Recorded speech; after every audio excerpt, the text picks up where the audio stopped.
Agency Fitch reveals banking sector recapitalization has been significantly weakened due to domestic debt exchange program.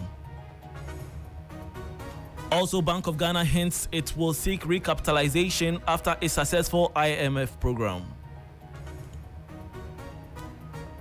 We are under a program. Let us walk through this program, and then we can begin to talk about issues of recapitalization after the program. Plus, Association of Ghana Industries suggests any policy on Ghana Free Zones Authorities industry parks must focus on having more local companies. The only way you can consolidate again for free zone is where you have most of the money retained in the country. It's not enough to have foreigners come, pass through the country, do transactions through the country, but the money is going out anyway. I am Bismark Awusah. We will bring you details of our headlines and many other stories shortly.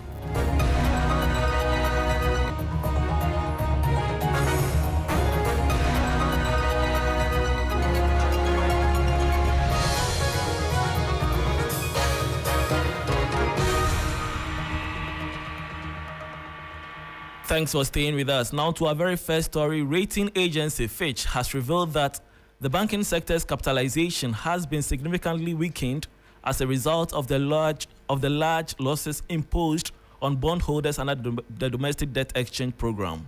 According to the UK-based firm, the restructuring of outstanding sovereign debt and impending loan quality problems will add to capital pressures. The following Business Desk report has more.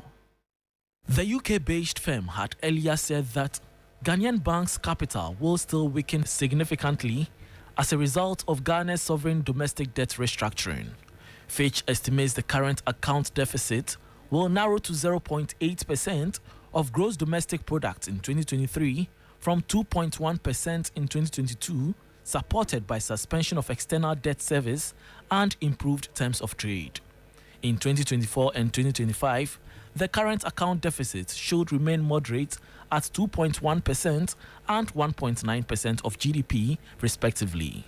This, it says, is supported by suspension of external debt service and improved terms of trade. In 2024 and 2025, the capital account deficit, is said, should remain moderate. According to Fitch, a reduced current account deficit, together with international financial institutions' disbursements and external debt restructuring, should enable accumulation of reserves over 2023 to 2025, reaching 2.8 months of current external payments by 2025 from 1.7 months of 2022. And that was a 3 Business Desk report. Now to some other story. The Bank of Ghana is looking forward to seek recapitalization from government.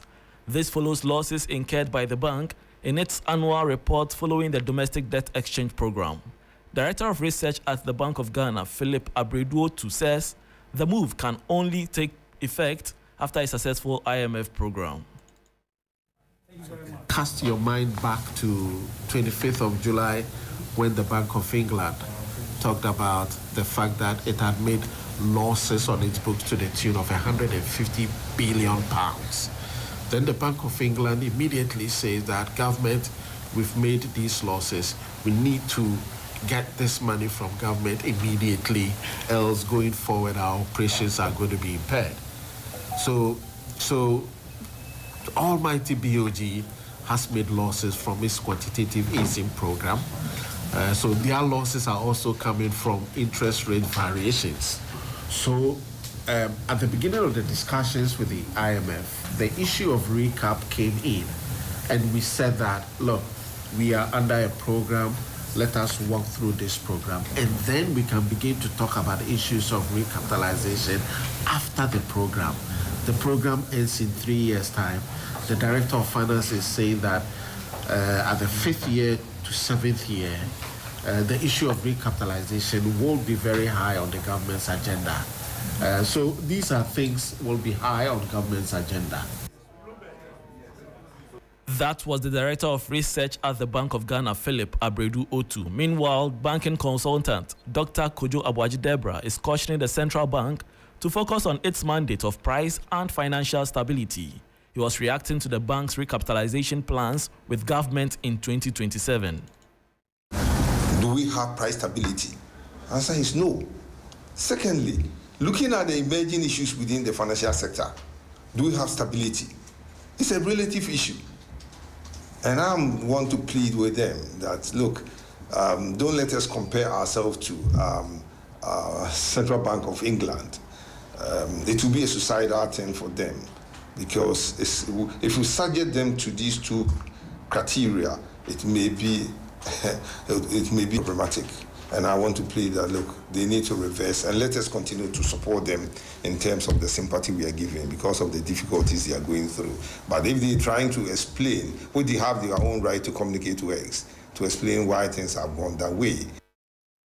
That was banking consultant Dr. Kojo Abuaji-Debra. Moving on, the Ghana Free Zones Authority is encouraging the Association of Ghana Industries to leverage on the potential of special economic zones that the authority is creating. Chairman of Greater Accra Regional Branch of the AGI, Chonam Akpelu, has advised any policy on the industrial parks must focus on having more local companies. He spoke to 3 Business on the role of the Ghana Free Zones Authority in harnessing the potential of the private sector. We're fully aware of the government's policy towards special economic zones. We have been engaged at a point, and it's still work in progress. We're looking forward to see the final report of the work. Our view is that any strategy towards special economic zones must focus on having more local industrial establishments on the free zone enclave. In fact, the only way you can consolidate again for free zone is where you have most of the money retained in the country. It's not enough to have foreigners come, pass through the country, do transactions through the country, but the money is going out anyway. So the policy must be such that a lot of the money stay in the country. You heard Chonam Akpelu, Chairman of Greater Accra Regional Branch of the Ghana Association of Ghana Industry.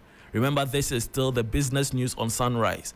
Now, CEO of Eureka Energy Solutions, Dr. Yusuf Suleimana, says Ghana's nuclear power project, when completed, will bolster the country's energy security. He noted the nuclear power plant will provide a reliable power at relatively lower cost to the country and for industrial growth. The issue of the energy security and the fact that we are going to make effort to pull in nuclear energy into the generation mix. I think in this era where we are championing renewable energy and green energy, I think nuclear stands tall. If we're able to take care of the safety ramification with respect to nuclear energy and to allay people's fears about the robustness of our disaster recovery mechanism, well and tested, and I think nobody should have a problem with nuclear energy. And then the fact that also technology has developed where we can have modular nuclear reactors, yeah, I think it's a way to go, because from where I sit, I think nuclear will fit well into our generation mix of a sort that will not have any carbon footprint. Nuclear has a potential to churn out so much quantum of megawatts, even with a modular reactor. And so as long as we can take care of the safety aspect of it, I think we are good to go, and it's something we should push. And the steps that the unit is taking till now, I think there are steps in the right direction. Chief Executive of Eureka Energy Solutions, Dr. Yusuf Suleimana there. Let's take a look at how the city is faring against major trading currencies and how some key commodities are faring on the global market. On the interbank foreign exchange markets, where banks trade among themselves, the dollar recorded no price change, selling at 11 cedis. The British pound is selling at 14 cedis, recorded no price change. The euro lost 1 pesewa and it's selling at 12 cedis. However, be guided that these figures will be higher at a forex bureau near you. On the global commodities market, price of cocoa is up by 0.54%, selling at $3,562 per ton. Price of Brent crude oil is down by 1.87%, selling now at about $83 per barrel. While the price of an ounce of gold is down by 0.51%, selling at about $1,934.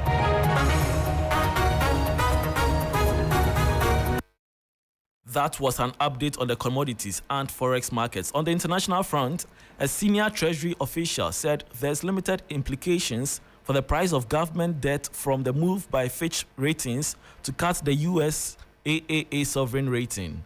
We see limited or no impact on yields or prices, Treasury Assistant Secretary for Financial Markets Josh Frost told reporters Wednesday. What we are seeing in the immediate response is a very limited price response in markets, he added.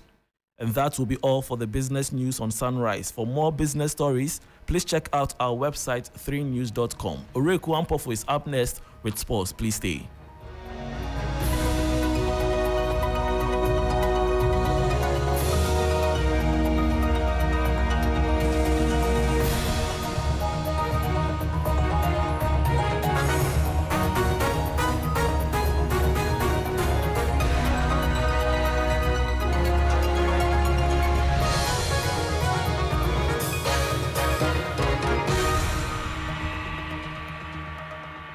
What does winning mean to you? For Yao, it's seeing the joy in his mother's eyes after he provided her with a state-of-the-art kitchen to cook her signature Unapo jollof. It's a mega win.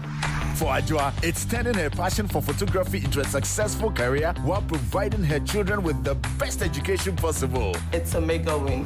For Kwame, it's becoming his own boss and starting his music business. It's a mega win. Whatever winning means to you, Mega 6 Lotto can help you achieve it in grand style. With only 49 numbers to choose from, the odds are always in your favor. Play with as little as 2 Ghana cedis for a chance to win millions of cedis every week. Download our Android and iOS apps. Dial *266# or visit mega6lotto.com to make a mega impact on your life and the lives of others. Mega 6 Lotto. Mega winnings, mega impact. The Mega 6 Lotto is regulated and monitored by the NLA.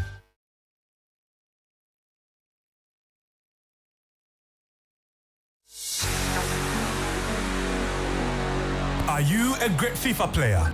Do you think you can beat anyone and be the very best in Ghana? The Warmer Plus FIFA Festival is here to give you an experience. Join us at the forecourt of TV3. It's going to be a battle for supremacy in FIFA. Come around and let's smash it on the table tennis, football, and a snooker table. Kick about with family and friends, music, food, and many more. To run it through, Bismark! Oh, it's there! And he has won FIFA World Cup. So join us on this ride. Warmer Plus FIFA Festival happens on August 12, 2023. Sign up on Twitter with a direct message to @3sportsgh. Participation fee is 100 Ghana cedis. Powered by 3 Sports.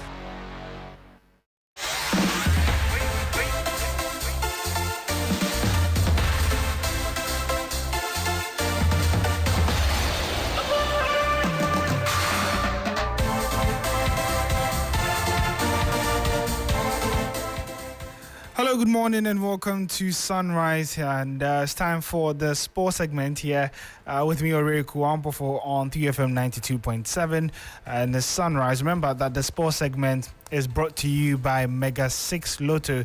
Now, 6 numbers can change your life. I'm sure you're wondering how. Now, if I ask you, what would you do if you won 1 million Ghana cedis? Yes, you heard right. 1 million Ghana cedis. Now, with only 49 numbers to choose from, Mega 6 Lotto offers you the chance to win exciting prizes. Now, don't forget to play before 5 p.m. every Monday, Wednesday, and Friday. All you have to do is dial *266# or download our iOS and Android apps on mega6lotto.com to play. Mega 6 Lotto is approved and regulated by the NLA. And so we'll be starting off with some Ghanaian news because Chris Hughton has been speaking this week, and the Black Stars coach says that he isn't shocked by the interest of Premier League clubs in Mohamed Kudus. Now, following his great season with Ajax in the 2022-2023 season, the Ghanaian wonderkid has attracted the attention of several English clubs, including Brighton, Arsenal, Chelsea, and Manchester United. But he is a player of interest, there's no doubt, and I know there was interest this last season. I think it was Everton that last season. So I think it's a player that will always show interest from clubs. He's young, He has super ability, can score a goal. He also has that flexibility. You know, there is that question mark on what's his best position. At Ajax at the last season, he was playing predominantly on the right, left-footed, coming in field. Before that was very much as a 10. You know, he's a player that can do things on the ball, particularly when the spaces open up in the game. And he has that ability to surge in the spaces and can score goals. So, no surprise. It's an interest. For me, the most important thing is that he's playing. And playing as regular as possible. Well, that was head coach of the Black Stars speaking on TalkSport on Mohamed Kudus. He's still an Ajax player and celebrated his 23rd birthday yesterday. That's Wednesday. Still on some more Black Stars players, and Mohamed Salisu joined AS Monaco earlier in the week, signing a 5-year deal. The 24-year-old left St. Mary's after 3 seasons to join the league out of flight. The Ghanaian had his first training session on Wednesday and says he can't wait to meet his teammates. First day is always hard, so yeah, it's good. I had a good training, good stuff here. I really enjoy it, and I'm looking forward to more. Yeah, I met some few players here. I can't wait to meet all the squad. Of course, I need to watch the game and see how everything goes here. What's your nickname for the fans? Just Sally. It's just my name, just Sally in a short. Thank you. And so that was Mohamed Salisu getting ready to try and make an impact with his new side, AS Monaco. Let's switch to women's football now, where Sandra Boakye made history by leading Sims SHS to win the 2023 edition of the Inter-School Boys Football Competition, the Asante region. Sims defeated Osei Trewie SHS by 5-4 on penalties after a 1-0 drawn game in regular time at the Babayara Sports Stadium to achieve this feat. My colleague Emmanuel Owusu tells the story of the former Black Princesses player. Sandra Boakye's coaching career is one that began while she was still playing in 2007. Then, she was a star for Ghana's female youth team, the Black Princesses. Unplayable in her day, and it seemingly looks like she is on the touchlines as well after she led the Sims Senior High School to their first ever Ashanti Regional Boys Soccer Competition. It has been a fulfilling run so far in this regard. Before her, Sims had never gotten a sniff at the title. What inspired her to chase this dream? Ghana here, when you're a female and you start doing something, people don't respect it. You know, when I was a child, my area, they saw me to be, I don't know how to put it. They just didn't respect what I was doing. They didn't see anything good in it. Wow. So, but at that time, you see boys, small boys following me, my slippers. And then when they see, even the way they will speak to you, they don't respect you when you are doing such. But I knew what I wanted. As she continues to climb the ladder, her interest in the sport keeps growing. She has made piecemeal impact in the sport, but as a female coach in a men's team, there will be challenges. Juvenile side, you're not going to repeat it up there because they already have it. So if we develop the young ones very well, when they get there, we are not going to get any problem. So I would want them to focus more on the grassroots. Do you see any of these players emulating what you were doing for national team? So many of them. Coaching is not an area many former footballers look at. Boakye has ventured into uncharted waters, and she wants an army of her colleague footballers to follow her lead. Sandra's job may be daunting, but she has taken it in her stride. For her, it is one day at a time, because where there's a will, there's always a way. Well, that's the story of former Black Princesses player Sandra Boakye, who is into coaching now and led Sims SHS to their very first inter-school boys competition win in that tournament earlier this week. We still stay with the women's side of football. This time we move from coaching to the World Cup, where Jamaica made history by reaching the knockout stages for the first time in their history. But the journey hasn't been smooth, as the team, which has been disbanded twice in the last 15 years by the Jamaican Football Federation, had issues with funding. Jamaica made history by reaching the knockout stages of the FIFA Women's World Cup for the first time ever. The Caribbean side were placed in a group alongside giants France and Brazil and ended up not conceding in the group stages. However, this wouldn't have been possible without the smart thinking of a concerned citizen.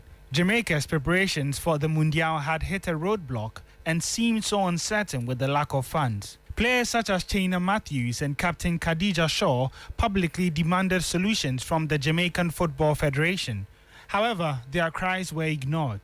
With time running out, a GoFundMe titled Reggae Girls Rise Up was set up by Sandra Phillips Bauer, the mother of midfielder Havana Solon. This initiative raised $50,000 and led to another crowd-raising campaign set up by the Reggae Girls Foundation, which also raised more than $45,000. These efforts made the World Cup dream possible, as the team used the funds for their training camp, travel, food, staff support, and even compensation. After their remarkable achievement of reaching the knockout round, taking their bags for home, and it's maybe the end of Marta's glittering career. Brazil collapse in tears of disappointment. They can't believe it. They dominated. Each of these players will receive $60,000 directly from FIFA. What could have ended badly for the Reggae Girls turned into a fantasy, and they will hope to continue dreaming. Well, the dream continues for Jamaica, and they would find out who they would be facing. Remember that because Jamaica finished second in their group, they would be facing the team that finishes top in Group H. But that would depend on how results go today. 2 more games for the group stages to conclude. Morocco face Colombia, knowing that a win for the African side would secure them qualification, depending on how other results do go. They must hope that Germany also do not win against South Korea, as Colombia do top the group as things do stand with 6 points, Germany in second with 3, and then Morocco in third with 3 points, South Korea at the bottom of the group with 0 points. Let's now do some men's football, where Liverpool were on the wrong side of a 7-goal thriller, losing 4-3 to Bayern Munich as they wrapped up their pre-season tour in Singapore. Jurgen Klopp, who's the head coach of the Reds, says that the biggest takeaway is the fact that he has a fully fit squad. Played super the first 10 minutes or so, and then we were really in the game, bam, bam, bam, everything was clicking, and then you could see the players had probably a look on the watch and thought, oh, it's only 10 minutes. Feels like an hour 50. And that's obviously the moment in the preseason where it's clear. We had 2 camps in a row now. This is the last day of the camp. Most important information of all possible informations, nobody got hurt. I think that both teams see it exactly the same. That's really cool. That was Liverpool boss Jurgen Klopp. Remember that Liverpool themselves will begin their Premier League campaign with a tricky test against Chelsea. Speaking of the Premier League, we're just some 8 days from the start of the 2023-2024 season. The opening fixture will see Vincent Kompany lead newly promoted Burnley as they host his former side Manchester City. The former Citizens captain is not fazed about playing the defending champions this early in the season. Yeah, I kind of made a point of I don't think you can play the game too early, so I think we have a friendly game first that I want to get out of the way and make sure that we approach it in the right way, and then really thinking about the game will be next Monday when we come back in. That's when we'll start preparing the game, working towards the game, and like every game we approach, try and see if there's a way to win this game. That's our main concern, but we're still doing the pre-season now.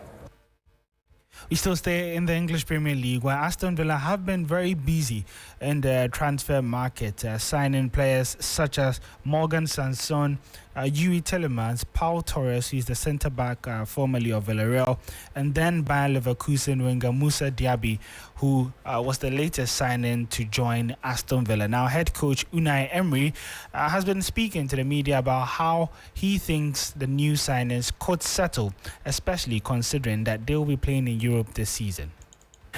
Each one is with his characteristic, but everyone they have experiences, and they played getting trophies as well.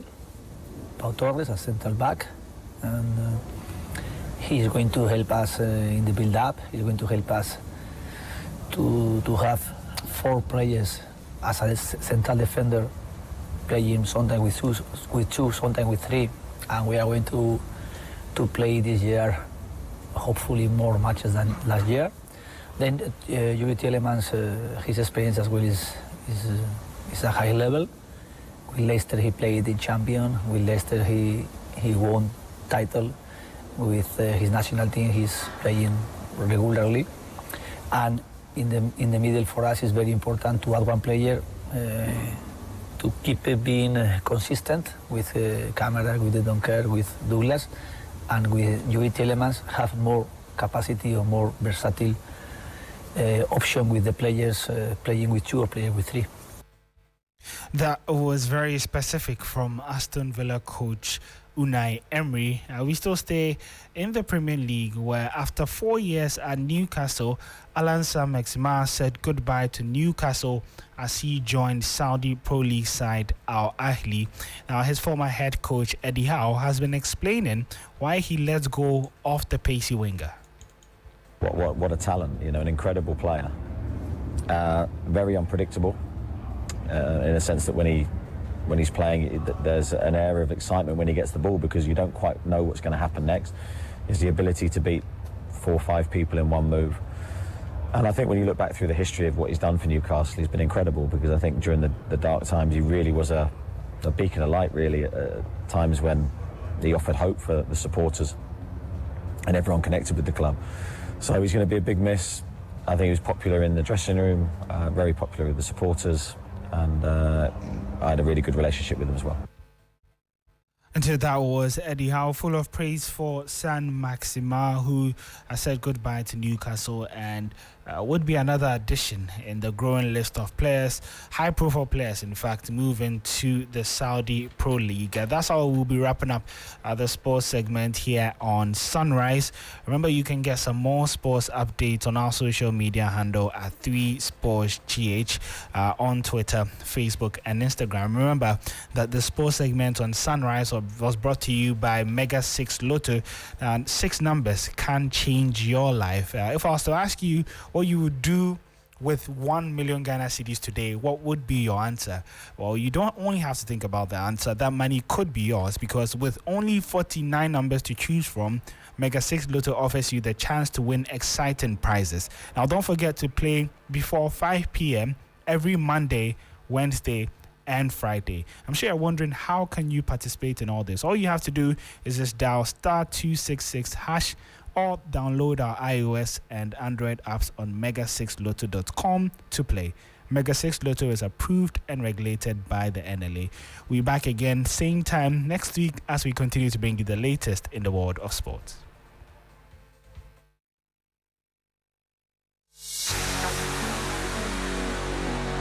Are you a great FIFA player? Do you think you can beat anyone